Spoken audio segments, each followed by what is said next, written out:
OnePlus 3T is one of the most popular and well-received phones of 2016. Its success is because of two factors. First, very powerful and capable hardware at a reasonable price, and second, and more importantly, at least for me, very clean and functional software. I feel it is the software of OnePlus 3T that really makes the whole experience so much more enjoyable. It is very close to stock Android in terms of design and aesthetics, but adds some very cool and meaningful features. In this video, we'll take a look at the software of the OnePlus 3T in detail. My review is based on Oxygen OS 4.0.2 with the Android version being Android 7.0 Nougat. So let's begin.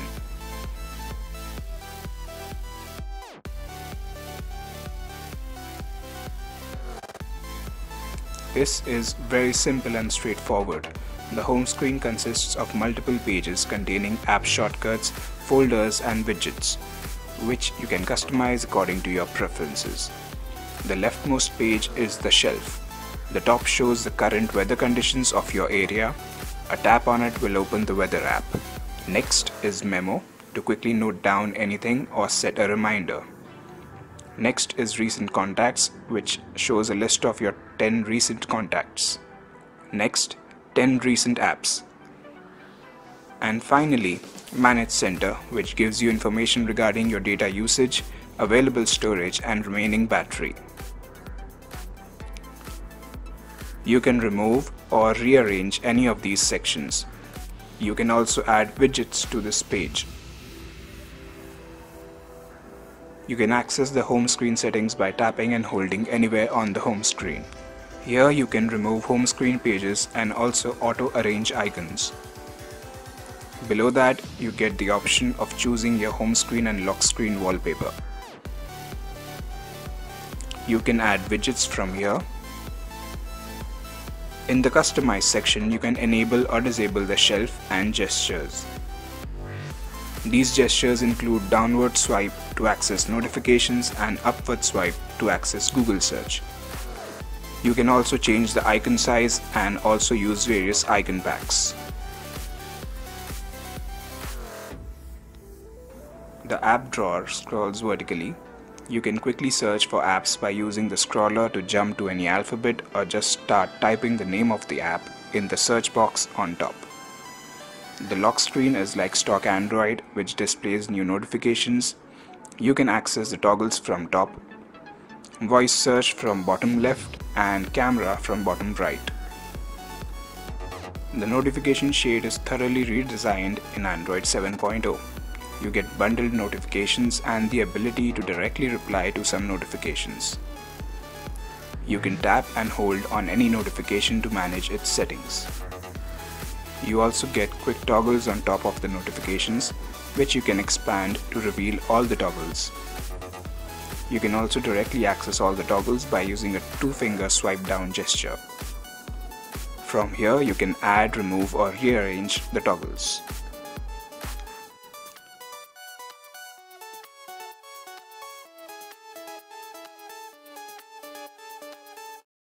Android 7.0 has greatly improved multitasking with the ability to run two apps simultaneously and switch between apps quickly. The way you do that is by tapping the Recent Apps button, then drag one app to the top and select which app you want in the bottom. You can change the screen size of each app from here. To switch between two apps quickly, double tap the Recent Apps button. You can lock any app which you don't want to close when you press the Clear All button.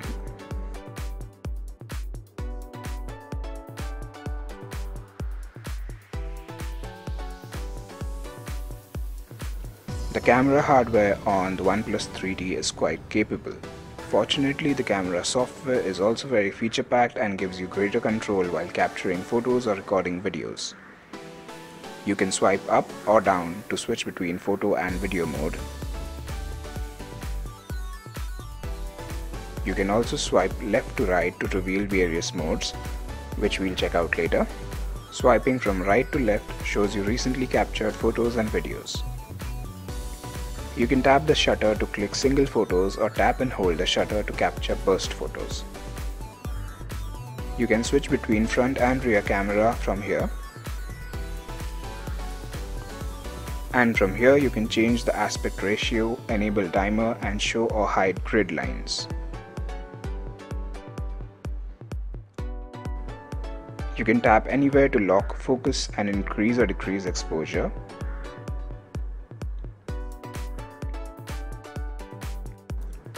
On the top right, you can toggle flash, HQ mode and HDR mode. That's the photo mode. Now let's switch to video mode. While recording video, you can also click photos. Here you can change the video resolution to 1080p at 30 fps, 1080p at 60 fps, 720p at 30 fps and 4K at 30 fps for the rear camera and 1080p or 720p for the front camera. You can also enable or disable grid lines from here. Flash toggle is on the top right.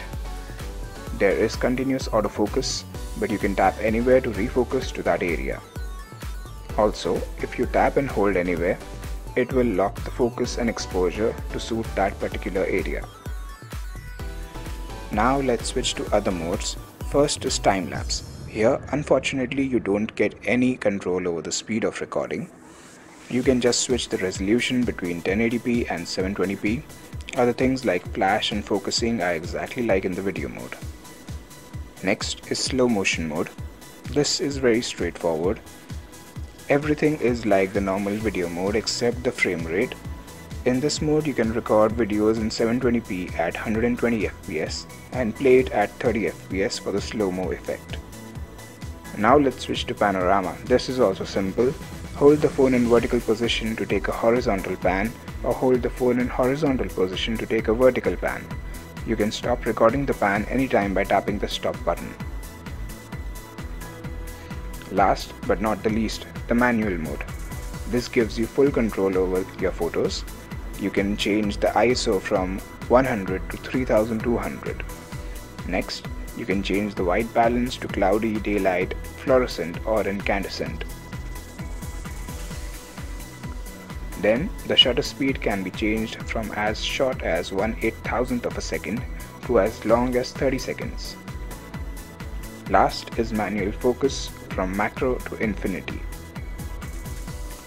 So these are all the modes. You can access other camera settings from the modes menu. Here you can enable or disable location recording, shutter sound and saving raw images. That's everything included in the camera app.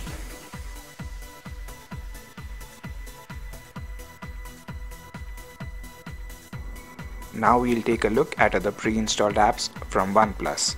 The calculator is very basic with a few advanced features just a swipe away. Next is the clock app. This contains 4 tabs: alarm, world clock, timer and stopwatch. Under the settings, you can change the time zone and tweak alarm settings.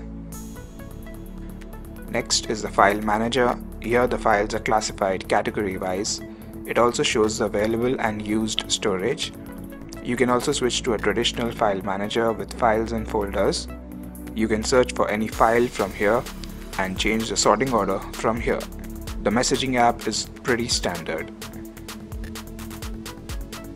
In the music app, you can sort songs by name or date, scan through albums and artists, as well as search by song name, album, artist or tag. The Recorder app lets you record audio in WAV or AAC formats. The Weather app, which can be accessed from the shelf, shows you weather info related to your area or any other place, which you can add from here. The Phone app has 3 tabs: Favorites, Call Log and All Contacts. It also supports smart dialing.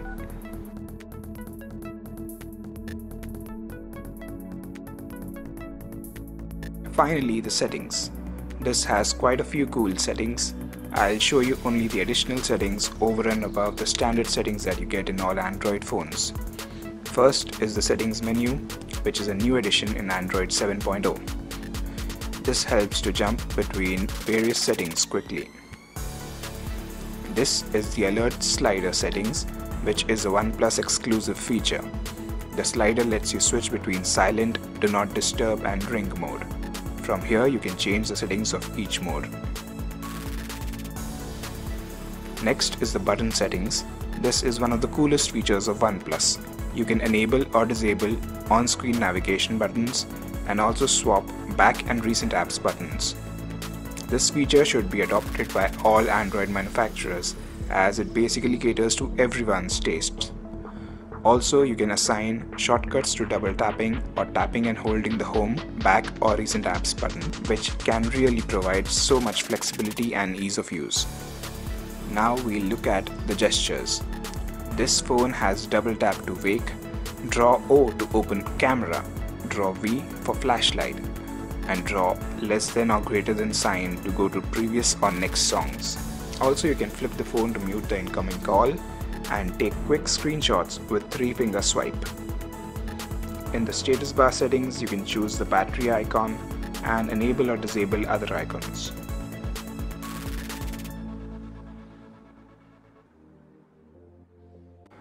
In display settings, you can turn on night mode, which makes the screen warmer to be more easy on the eyes. In screen calibration, you can switch to sRGB mode for more accurate colors, or you can change the warmth of the display manually. Then you can change the theme from default to light or dark. The dark theme coupled with AMOLED screen results in longer battery life. You can also change the accent color as per your choice.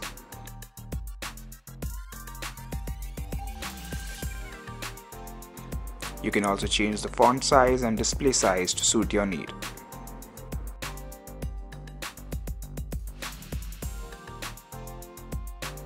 The proximity wake features allows the phone to turn on the screen when you wave your hand over the display. Very useful to quickly glance through notifications or see the time. The LED notification settings enables you to select the notification light color for various battery levels and for each app.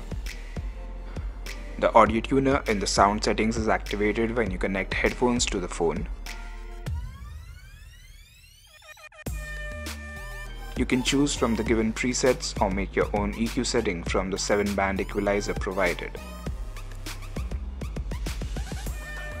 In the advanced setting, you can schedule auto power on and off to ensure optimum performance. Pocket mode ensures avoidance of accidental touches when the phone is in the pocket. Alright, so that was more or less all the major software aspects and settings in this phone. This is Android done right, being very close to stock Android while adding a few cool and useful features. Also, the whole user interface is very smooth and lag-free, which makes the whole experience that much better. The only omission that I can think of is the lack of one-hand mode, considering that this phone has a big 5.5-inch display. So that's it for the video. Hope you liked it. Please like, comment, share and subscribe to this channel down below. Thanks for watching.